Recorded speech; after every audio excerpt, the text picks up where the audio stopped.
Aspirin जो है, अगर कोई भी बेजा खौफ है, बेबुनियाद खौफ है, इर्रेशनल फियर है, जिनको फोबिया है, अगर उस तरह के लोग हैं तो उसको एड्रेस करने के लिए बहुत ही अलग किस्म की दवाई है।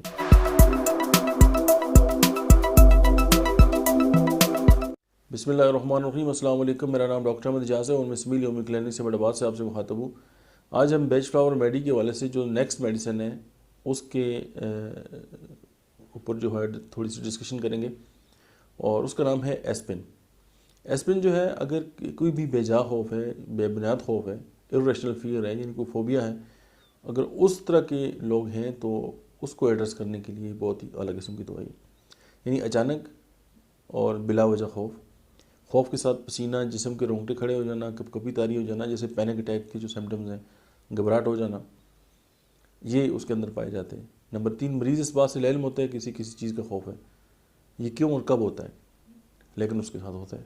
नंबर 4, अपनी बेबुनियाद खौफ की वजह से मरीज़ अजीज़ व कारब और मेहमानों के सामने जो है वो हिचकिचाता है, तो ज़ाहिर है वो उसको रोक रही होती है। उसके अंदर जो एक बेचैनी है और वो गोमगो की जो कैफियत है।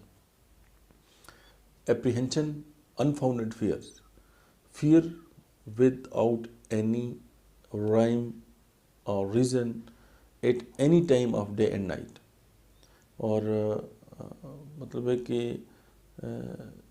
है कि खौफ जो है उसकी कोई ना तो उनको बुनियादी वजह पता होती है, ना उसके बारे में उनका नॉलेज होता है, लेकिन उनके ऊपर किसी भी वक्त, चाहे दिन हो या रात हो, तो ये जो बुनियाद, ये इर्रेशनल जो फियर है, ये आकर इनको दबोच लेता है और इनके ऊपर जो है पैनिक अटैक्स हो जाते हैं। तो अगर इस तरह का पेशेंट आता है और आपकी चॉइस जो है वो बेच फ्लावर मेडीज़ हैं, तो आपको एस्पिन जो है आपकी चॉइस होनी चाहिए। Thank you very much.